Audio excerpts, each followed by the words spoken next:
کہ وہاں فرمایا گیا تھا کہ تین جو سب سے بڑے بڑے گناہ ہیں، والذین لا يدعون مع اللہ الہا آخر، وہ لوگ کہ جو اللہ کے ساتھ کسی اور الہ کو پکارتے نہیں ہیں، کسی اور سے دعا نہیں کرتے، ولا يقتلون النفس التي حرم اللہ الا بالحق، نہیں انسانی جان کو قتل کرتے ہیں جسے کہ اللہ نے محترم قرار دیا ہے مگر حق کے ساتھ، یعنی کوئی قانون کی دفعہ ان کے اوپر لاگو ہو جائے تو بات دوسری ہے۔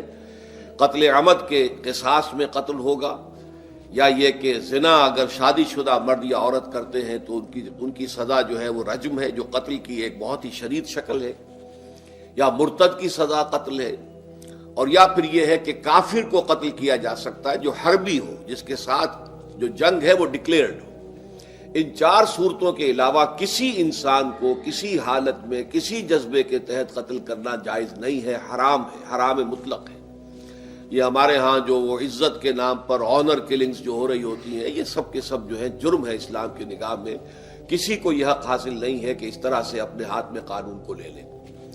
لیکن اس کے بعد فرمایا تھا کہ جو لوگ یہ کام کرتے ہیں تو پھر یہ ہے کہ یلقا اساما، وہ اس کی پاداش بھگت کر رہیں گے۔ یضاعف لہ العذاب یوم القیامہ، ان کے لیے قیامت کے دن عذاب دگنا کر دیا جائے گا، بڑھا دیا جائے گا۔ وَيَخْلُدْ فِيهِ مُهَانًا، اور وہ رہیں گے اس میں ہمیشہ ہمیش نہایت ذلت کے ساتھ، رسوا ہو کر۔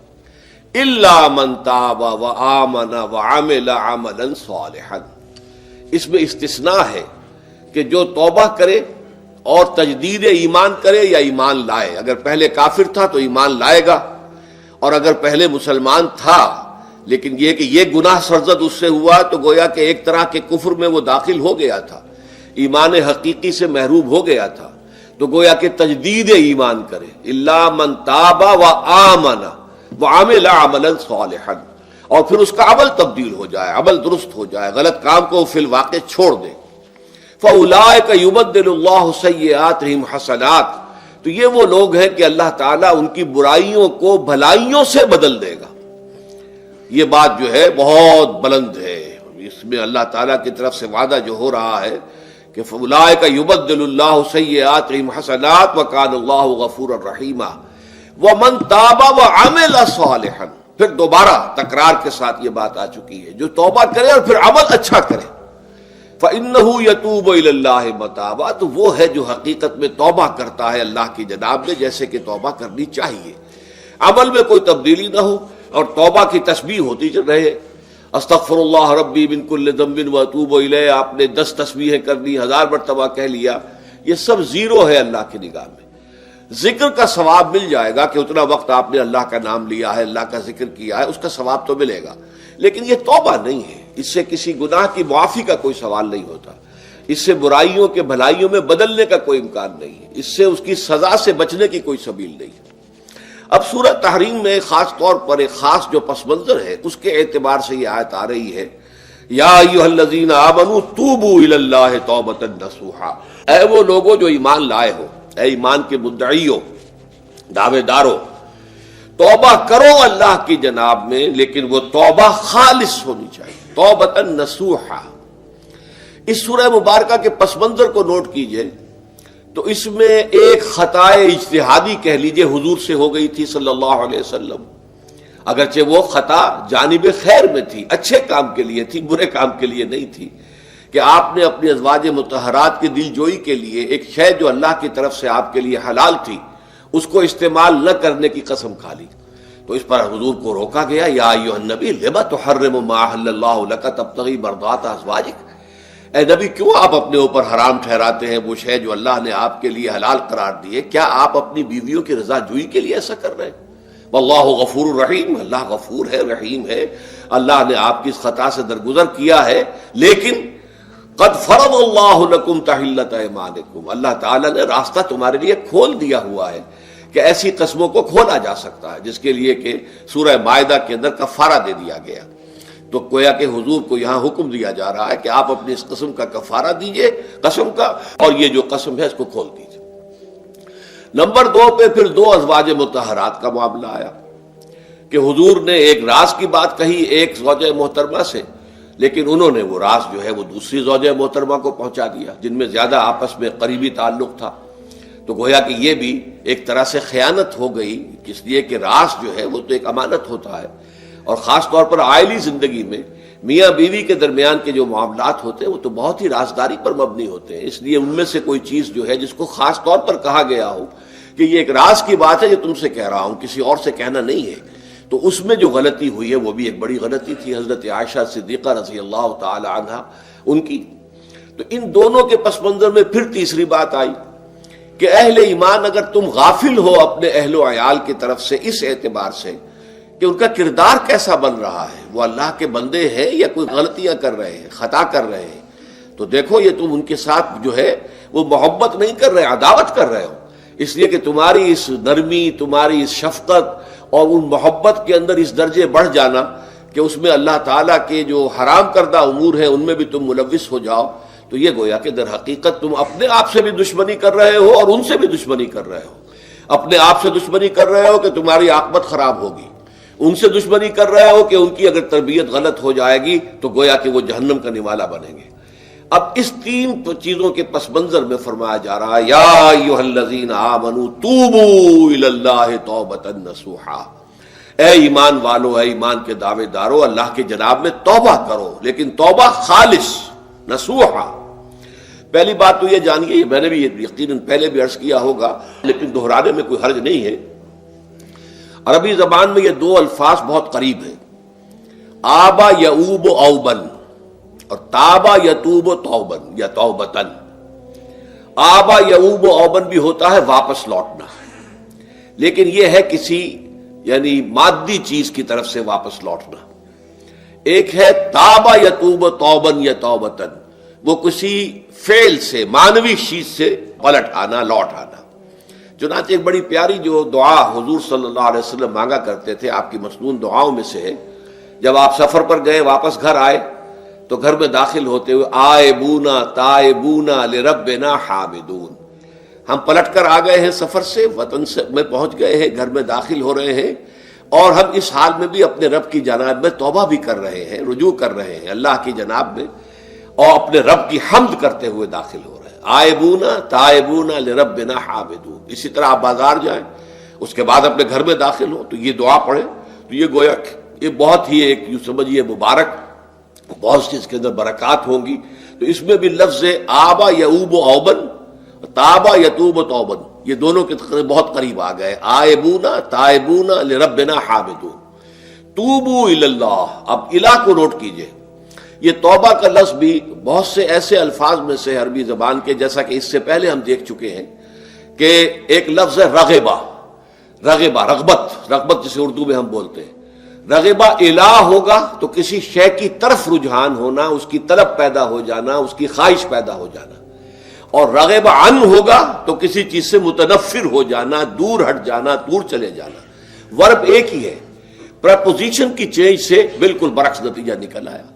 ومن رغب عن سنتی فلیس منی، جسے میری سنت پسند نہیں ہے، جو اس سے ہٹتا ہے، پیچھے ہٹتا ہے، اس کو ترک کرتا ہے، اس کا مجھ سے کوئی تعلق نہیں. اسی طرح مالا یمیل و میلن، مالا الہ کسی شے کی طرف مائل ہونا، مالا عن اس شے سے ہٹ جانا، پیچھے ہٹ جانا، نفرت ہو جانا. اسی میں وہ لفظ تھا سا، فقط سقط قلوبکما، تمہارے دل جو ہے وہ تو مائل ہو ہی گئے ہیں. سغا بھی الہ ہوگا تو اس کے معنی کسی شے کی طرف مائل ہو جانا، عن ہوگا تو کسی شے سے متنفر ہو جانا. تو وہاں میں عرض کر چکا تھا لقد سقط قلوبکما، تو اے نبی کی دونوں بیویوں، تمہارے دل تو یقیناً اللہ کی طرف مائل ہو چکے ہیں، توبہ کی طرف مائل ہو چکے ہیں، لیکن زبان سے یہ کہتے ہوئے کہ حضور معاف کر دیجئے غلطی ہو گئی ہے، اس میں ذرا حجاب آ رہا ہے. ظاہر بات ہے شوہر اور بیوی کے درمیان جس طرح کا تعلق ہوتا ہے تو اس میں یہ کہ بسا اوقات اپنی غلطی کو واضح الفاظ میں تسلیم کرنے میں کچھ ہچکچاہٹ سی ہوتی ہے. تو وہ ایک کیفیت تھی کہ تمہارا دل تو مائل ہو چکا ہے، لیکن یہ کہ تم ذرا زبان سے بھی کہو، اقرار کرو. اسی طریقے سے یہ لفظ توبہ ہے، توبہ الہ ہے، کسی کی جناب میں توبہ کرنا. جب اللہ تعالیٰ کی طرف توبہ کا لفظ آئے گا تو توبو الی اللہ توبۃ نصوحا، اللہ کی جناب میں توبہ کرو. اور جب اللہ تعالیٰ توبہ کرتا ہے، یہ لفظ جو ہے دو طرف استعمال ہوتا ہے، تواب بندہ بھی ہے، تواب اللہ بھی ہے. اللہ تواب ہے، بہت توبہ کا قبول کرنے والا، بندہ تواب ہے، بہت زیادہ توبہ کرنے والا۔ وہ حدیث میں آپ کو سنا چکا ہوں، کل بنی آدم خطاؤون وخیر الخطائین التوابون، تمام بنی آدم نہایت خطا کار ہیں، گناہ گار ہیں، غلطیاں ہوتی ہیں، خطائیں ہوتی ہیں، لیکن ان خطا کاروں میں بہتر لوگ وہ ہیں جو بہت توبہ کرنے والے، رجوع کرتے، پلٹتے ہیں، ان میں پشیمانی پیدا ہو جاتی ہے اور وہ اللہ تعالیٰ کی جناب میں رجوع کرتے ہیں، تو وہ تواب ہیں، بہت زیادہ توبہ کرنے والے۔ لیکن اللہ کی جناب میں توبہ جب بندہ کرتا ہے تو وہ الہ آئے گا، تابہ الہ، اس نے توبہ کی اللہ کی جناب میں۔ اللہ توبہ کرتا ہے یعنی اللہ تعالیٰ جو ہے اپنی نظر شفقت اور نظر رحمت جو پھیر دی تھی اس نے کہ ایک بندے نے گناہ کیا ہے، میرے حکم کی جو ہے خلاف ورزی کی ہے، معصیت کا ارتکاب کیا ہے، تو اللہ تعالیٰ اپنی رحمت اور شفقت کی نگاہ اس سے ہٹا لیتا ہے۔ لیکن جب بندہ توبہ کرتا ہے تو پھر اللہ تعالیٰ بھی رجوع فرماتا ہے اور اپنی شفقت اور رحمت اور مغفرت کے ساتھ بندے کی جانب متوجہ ہو جاتا ہے۔ لیکن وہاں تابہ اعلیٰ آئے گا، تم علینا، اے پروردگار ہماری توبہ کو قبول فرما، وہ الہ کے ساتھ آئے گا۔ ہم جب توبہ کریں گے تو وہ الہ کے ساتھ آئے گا۔ تو یہاں فرمایا توبو الی اللہ، اللہ کی جناب میں توبہ کرو، پلٹو، رجوع کرو، اور توبۃ نصوحا، خالص توبہ۔ اس کی جو وضاحت تھوڑی سی میں ابھی کر چکا ہوں کہ خالص توبہ سے مراد کیا ہے۔ یہ نہیں کہ بس توبہ کی ورد ہو رہا ہے اور توبہ جو ہے وہ اس کے کلمات زبان سے ادا کیے جا رہے ہیں۔ بعض لوگ ہیں وہ جو آیت کریمہ ہے اس کا 1.25 لاکھ کا ہو رہا ہے، ورد ہو رہا ہے، کتنا ہو رہا ہے، اس کی تسبیح پڑھ رہے، اس سے کچھ نہیں ہوتا جب تک کہ دل کے اندر گناہ سے نفرت پیدا نہ ہو جائے، حقیقی پشیمانی نہ ہو کہ یہ مجھ سے بہت غلط حرکت سرزد ہوتی رہی ہے، پختہ ارادہ نہ ہو کہ آئندہ یہ کام نہیں کروں گا یا کروں گی، اور یہ کہ بالفعل بھی اس کام کو چھوڑ دے۔ یہ 3 شرطیں کم سے کم ہیں ان چیزوں میں کہ جو حقوق اللہ میں سے، اللہ تعالیٰ کے حقوق، ان میں کوتاہی ہوئی ہے، ان میں غلطی ہوئی ہے، اس میں انسان نے کسی معصیت کا ارتکاب کیا ہے، تو 3 شرطیں۔ حقیقی پشیمانی نمبر 1، جس کے لیے میں نے اقبال کا شعر آپ کو سنایا تھا جو بالکل نوجوانی کے دور میں انہوں نے کہا تھا، اور کسی، اب میں نام بھول رہا ہوں، کوئی بہت بڑے شاعر تھے، استاذ تھے، اساتذہ، استاذ الشعراء، انہوں نے کہا تھا کہ میاں صاحبزادے اس عمر میں، اور یہ شعر اس قدر اونچا شعر ہے کہ موتی سمجھ کے شان کریمی نے چن لیے قطرے جو تھے میرے عرق انفعال کے۔ انفعال کہتے ہیں شرمندگی کو، کہ میں جب شرمندہ ہوا کہ میں اللہ کی جناب میں یہ کیا حرکت کر بیٹھا، تو اس سے میرے پیشانی پر جو پسینے کے قطرے رونما ہوئے، اللہ تعالیٰ نے ان کو موتی سمجھ کے چن لیا۔ اللہ تعالیٰ کو بندے کی توبہ سے اتنی خوشی ہوتی ہے۔ وہ حدیث بھی میں آپ کو سنا چکا ہوں کہ تم اندازہ کرو، ایک شخص ہے کہ جو ایک ریگستان میں لقودق صحرا میں سفر کر رہا تھا، اس کا ایک اونٹ تھا جس پر وہ سفر کر رہا تھا، اسی پر اس کا جو بھی راستے کا کچھ کھانا وانا تھا، خوراک تھی، وہ بھی، اس کی پوٹلیاں بھی تھیں اور پانی کی چھاگل بھی بندھی ہوئی تھی۔ تھوڑی دیر کے لیے وہ ایک درخت کے سائے میں بیٹھ گیا استراحت کے لیے، وہ اسی میں آنکھ لگ گئی اس کی۔ اب جب آنکھ کھلی تو دیکھا کہ اونٹ غائب ہے۔ اب اونٹ گویا کہ اس کی زندگی کا واحد سہارا، کہاں جائے گا اب بغیر اونٹ کے؟ اس دوڑا دائیں بائیں، شمال جنوب مغرب مشرق، سب میں کہیں جہاں تک وہ کر سکتا تھا اسے کہیں اونٹ نظر نہیں آیا۔ تو پھر وہ اسی درخت کی سائے میں آ کر بیٹھ جاتا ہے موت کے انتظار میں کہ اب تو موت ہی آئے گی، نہ کھانے کو کچھ، نہ پینے کو پانی، نہ سواری کہ میں کہیں یہاں سے نکل سکوں۔ اچانک دیکھتا ہے کہ وہ اونٹ تو کھڑا ہوا ہے اور وہ سامان بھی موجود ہے۔ تو اس میں فرط مسرت کی وجہ سے خوشی اتنی شدید ہوتی ہے اسے کہ وہ کہنا تو یہ چاہتا ہے اے اللہ میں تیرا بندہ ہوں، تو میرا رب ہے، لیکن وہ کہہ یہ بیٹھتا ہے اے اللہ میں تیرا رب ہوں، تو میرا بندہ ہے۔ یعنی اتنا وہ اپنے اس میں حواس کھو بیٹھتا ہے خوشی کی وجہ سے۔ اتنی ہی خوشی ہوتی ہے اللہ تعالیٰ کو اپنے کسی گناہ گار بندے کی توبہ سے۔ اب آپ اندازہ کیجئے، یہ ہے جو تشبیہ حضور صلی اللہ علیہ وسلم نے توبہ کی عظمت کے لیے بیان کی۔ تو اس کے حوالے سے، اور میں آپ کو فلسفے کے طور پر بھی بتا چکا ہوں کہ بہت بڑی غلطی جو ہے، جیسے ان دونوں صورتوں کا جو مرکزی مضمون میں نے بتایا تھا کہ خاندانی زندگی میں 2 انتہائی کیفیات پیدا ہوتی ہیں، یا میاں بیوی کی موافقت نہیں ہو رہی تو آخری حد ہے طلاق، یا یہ ہے کہ اتنی محبت ہو گئی ہے کہ محبت کی وجہ سے شریعت کی حدود کے اندر رد و بدل ہو رہا ہے۔ تو پہلے کے موضوع کے اوپر سورہ طلاق ہے اور دوسرے موضوع کے اوپر سورہ تحریم ہے۔ تو طلاق کے معاملے میں بھی عیسائیوں سے جو بہت زیادہ غلطی، بہت بڑی سرزد ہوئی، وہ یہ ہے کہ حضرت عیسیٰ نے یہ فرمایا تھا کہ جو شخص اپنی بیوی کو طلاق دیتا ہے گویا کہ ناحق، وہ گویا کہ اس سے زنا کرواتا ہے، یعنی یہ کہ طلاق ہو گیا اس کو، اب وہ بیچاری جو ہے وہ بے شوہر کے ہے، عام طور پر مطلقہ سے کوئی شادی نہیں کرتا، تو اب اس کے فتنے میں مبتلا ہونے کا امکان موجود ہے، وہ زناکاری پر آمادہ ہو سکتی ہے۔ تو جس شخص نے اسے غلط طلاق دی تھی در حقیقت وہ ذمہ دار ہوگا اس زناکاری کا جو وہ کر رہی ہے۔ یہ اصل میں ایک اخلاقی تعلیم تھی جس کو کہ انہوں نے قانونی سمجھ لیا اور طلاق کا دروازہ بند کر دیا، حالانکہ شریعت موسوی میں طلاق کا راستہ کھلا تھا جیسے شریعت محمدی میں، کہ اگر کوئی صورت ایسی ہے کہ مزاج نہیں مل رہا ہے تو ٹھیک ہے، علیحدہ ہو جاؤ، سیپریشن کا راستہ کھلا ہوا ہے۔ اگرچہ اللہ کو حلال چیزوں میں سب سے زیادہ ناپسند طلاق ہے، اللہ چاہتا یہی ہے کہ یہ بندھن بندھ جائے تو بندھا رہے ساری عمر، لیکن یہ کہ یہ بھی نہیں ہے کہ گھر کے اندر چخ چخ ہوتی رہے، چپکنش چلتی رہے، گھر کے اندر چین نہ رہے، راحت نہ رہے، باہمی اعتماد نہ ہو اور پھر بھی وہ بندھن بندھا رکھا جائے، اس کا کوئی فائدہ نہیں۔ تو قانون وہ تھا لیکن اخلاقی تعلیم یہ تھی، جیسے حضور نے فرمایا ابغض الحلال عند اللہ الطلاق، لیکن ساتھ ہی میں نے وہ حدیث بھی آپ کو سنا دی کہ جو شخص اپنی بیوی کی جو بھی اس کی روش ہے اس سے سخت نالا ہے، شکایتیں کرتا پھرتا ہے دوسروں سے، طلاق نہیں دیتا، تو اللہ تعالیٰ اس کی دعا سنتا ہی نہیں کہ جب میں نے تمہارے لیے راستہ کھلا ہوا تھا وہ تم اختیار نہیں کر رہے۔ تو یہی معاملہ در حقیقت عیسائیوں نے اس حد تک بڑھایا کہ حضرت آدم اور حوا سے جو خطا ہو گئی تھی وہ خطا جو ہے وہ تو ہر انسان دنیا میں جو آتا ہے تو خطا کار ہے، وہ اپنے آباء و اجداد، اپنے اماں حوا اور اپنے ابا آدم کی خطا لے کر اپنے ساتھ پیدا ہو رہا ہے، تو گناہ گار ہے۔ Man is sinful from the very birth. اب اس کا کیا علاج ہو؟ پھر وہ تو اس کا علاج ڈھونڈا کہ اللہ نے اپنا اکلوتا بیٹا زمین پر بھیج کر اور اسے ان لوگوں کی طرف سے کفارہ بنا لیا کہ جو ہمارے اس بیٹے پر ایمان لے آئے۔ یہ سارا عقیدہ بناء فاسد علی الفاسد کیوں ہوا؟ کہ توبہ کے بارے میں تصور ان کا غلط ہو گیا۔ اللہ قرآن مجید نے واضح کیا کہ غلطی تو ہوئی تھی حضرت آدم و حوا سے، شیطان کے بہکانے میں آ گئے تھے، لیکن یہ کہ پھر انہوں نے توبہ کی، اللہ نے تاب علیہ، اللہ نے اس کی توبہ قبول فرما لی۔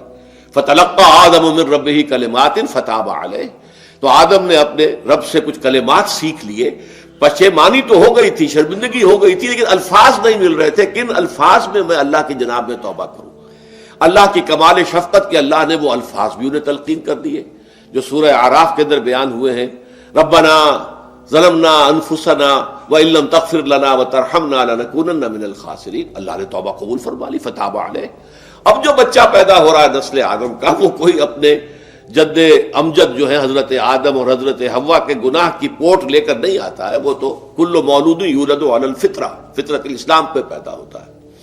تو توبہ کی در حقیقت جو عظمت اور حقیقت ہے ہمارے دین میں، اس کو نہ سمجھنے سے بھی بہت بڑی غلطیاں لوگوں سے ہو جاتی ہے، اور تاریخ انسانی میں اتنی بڑی بڑی غلطیاں ہوئی ہیں۔ طلاق کے معاملے میں بھی عیسائیوں نے پھر یہ کیا کہ سوائے اس کے کوئی شکل نہیں ہے کہ بیوی زناکار ہو تو پھر تو طلاق ہو جائے گی، سیپریشن ہو جائے گی، لہذا جو طلاق دینا چاہتے تھے وہ ایسے مواقع پیدا کرتے تھے کہ بیوی زنا کرے، یا یہ کہ جھوٹی گواہیاں فراہم کرتے تھے زناکاری کی اور پھر اس سے چھٹکارا حاصل کرتے تھے۔ اس کے بغیر چھٹکارا حاصل کرنے کی کوئی شکل نہیں تھی۔ اس پر بڑے بڑے افسانے جو ہیں وہ مغربی لٹریچر کے اندر آپ کو ملیں گے کہ عورت سے نجات پانے کے لیے انہیں پھر یہ کرنا پڑتا تھا کہ جھوٹے طور پر جھوٹا الزام تہمت لگا کر اس کے اوپر زنا کا الزام ثابت کرے، یا یہ ہے کہ اسے واقعتاً خود ایسے حالات میں ڈال دے کہ وہ زانیہ بن جائے اور پھر اس سے نجات حاصل۔ یہ گویا کہ پھر وہی بناء فاسد علی الفاسد، ایک غلط بات کے اوپر دوسری غلط بات کہی۔ تو توبوا الی اللہ توبۃ نصوحا، توبہ کرو اللہ کی جناب میں جو کہ خالص توبہ۔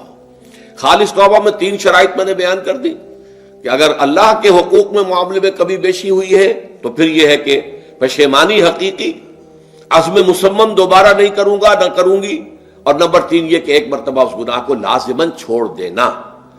اس کے بعد جو ہے اگر یہ حقوق العباد میں سے ہے تو ایک چوتھی اضافی شرط ہے، یا تو اس کی تلافی کرو، اس کا پیسہ مارا تھا تو پیسہ دو، بہن کا حق جو ہے وراثت میں کھایا تھا تو اس کو ادا کرو، یا اس سے معافی حاصل کرو، یا پھر ایک شکل ہو سکتی ہے کہ اگر وہ فوت بھی ہو گیا ہے، اب کوئی شکل نہیں ہے، اس کی طرف سے صدقہ و خیرات کرتے رہو، اللہ یہ میں کر رہا ہوں اس کے حساب میں اس کو جمع کر دے، اور میری جو کوتاہی تھی اس کو معاف فرما دے، اس کو جو ہے وہ ڈیبٹ کریڈٹ ہو جائے گا، ورنہ پھر آخرت میں یہ ہوگا کہ آپ کی نیکیاں اس کے حوالے کی جائیں گی۔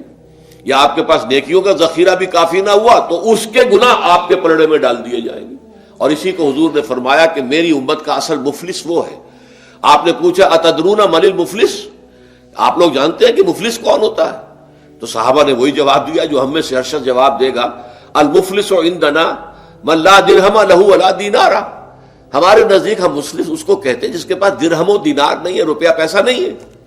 حضور نے فرمایا نہیں، میری امت کا مفلس وہ ہوگا جو قیامت کے دن حاضر ہوگا، بہت سی نمازوں کی وہ پنڈ لے کر آئے گا، وہ گٹھڑی لے کر آئے گا، گٹھڑا لے کر آئے گا، اور روزوں کا اور اس کا اور حجوں کا اور عمروں کا، لیکن وقد شتم ھذا واکل مال ھذا، اس نے مال کھایا تھا فلاں کا حرام طریقے سے، فلاں کو گالی دیتی تھی، فلاں پر تہمت لگائی تھی، حقوق العباد کے اندر جو ہے اس کی عزت پر حملہ کیا تھا.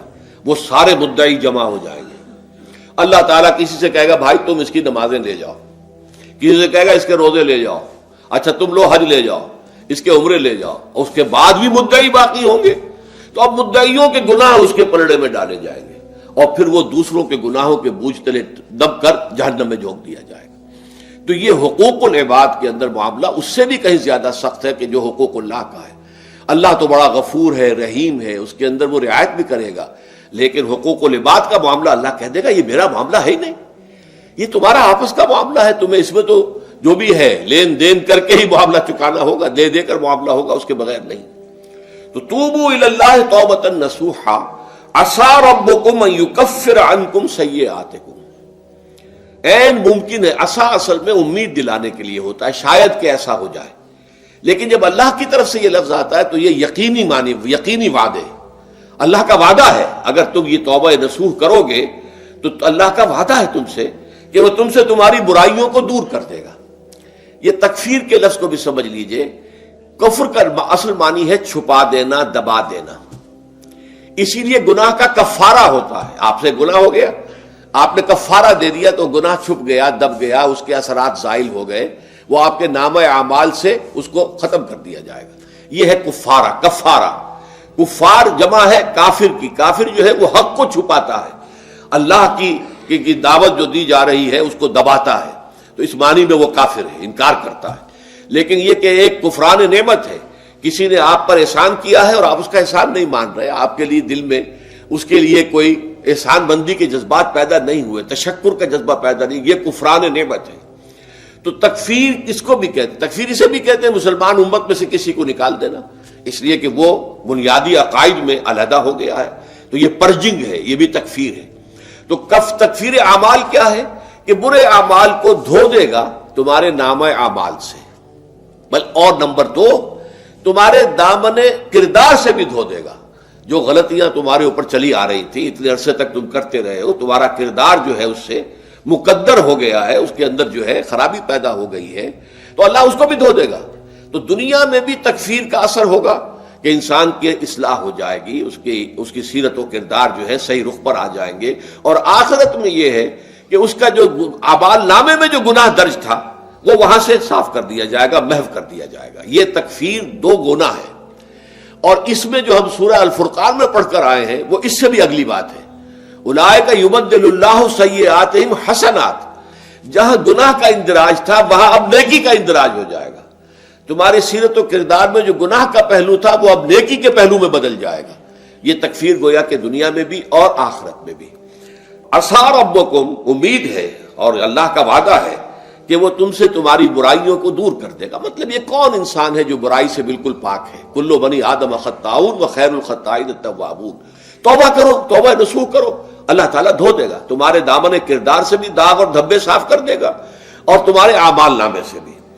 وَيُدْخِلَكُمْ جَنَّاتٍ تَجْرِي مِن تَحْتِهَا الْأَنْهَارُ. اور تمہیں داخل کرے گا ان باغات میں جن کے نیچے یا جن کے دامن میں ندیاں بہتی ہوں گی. یوم لا یخزی اللہ النبی والذین آمنوا معہ. وہ دن کہ جس دن اللہ رسوا نہیں کرے گا نہ نبی کو اور نہ ان کو جو ان کے ساتھ ایمان لائے. ان کے ساتھ ایمان لانے، ظاہر بات ہے انبیاء کے رسوا ہونے کا تو کوئی سوال ہی نہیں. یہاں اس کا ذکر جو ہے وہ تو صرف بطور تذکرہ کر دیا گیا، ورنہ اصل کیا ہے جو نبی کے ساتھ ایمان لائے. اور نبی کے ساتھ ایمان لانے والوں میں درجہ اول کے لوگ وہ ہیں جو صحابہ کرام ہیں، جو حضور کے زمانے میں تھے، حضور کے ساتھ دیا انہوں نے اپنے جان و مال سے حضور کے مشن کو تقویت پہنچائی. جہاں حضور کا پسینہ گرا وہاں اپنی خون کی ندیاں بہا دی، اپنی جانیں دے دی. تو وہ ہے اولین. لیکن اللہ تعالی ہمیں بھی ان میں شامل کرے، اس لیے کہ جیسے کہ سورہ بقرہ کی جو آخری سے پہلی آیت ہے اس کے اندر بیان فرمایا گیا کہ آمن الرسول بما انزل الیہ من ربہ والمؤمنون، ایمان لائے رسول محمد صلی اللہ علیہ وسلم اس چیز پر کہ جو ان کے اوپر ان کے رب کی طرف سے نازل کی گئی، اور ایمان لائے صاحب ایمان. وہ صاحب ایمان سب کے سب شامل ہو جائیں گے.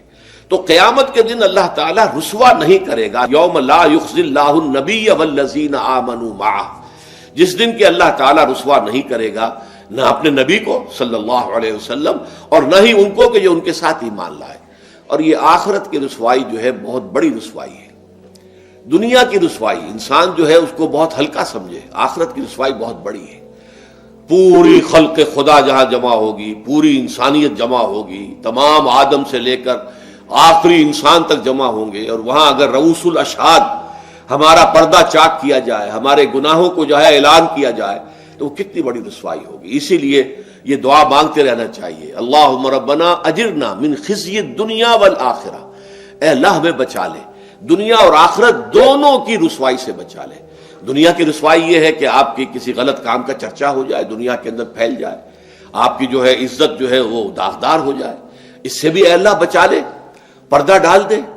جیسے کہ حضور نے لفظ استعمال کیا الا یتغمدنی ربی برحمتہ، الا یہ کہ میرا پروردگار مجھے اپنی رحمت کی چادر تلے ڈھانپ لے. اللہ تعالیٰ دنیا میں بھی ہمیں ڈھانپے رکھے اور آخرت میں بھی ڈھانپ لے. تو یہ خزی دنیا والآخرہ، اے اللہ ہمیں دنیا کی بھی رسوائی سے بچائے رکھ اور آخرت کی رسوائی سے بھی بچا لیجو. بارک اللہ لی ولکم فی القرآن العظیم ونفعنی وإیاکم بالآیات والذکر الحکیم.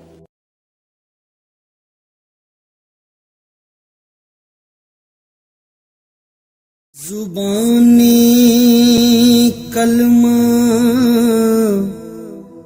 ہر کوئی پڑھدا،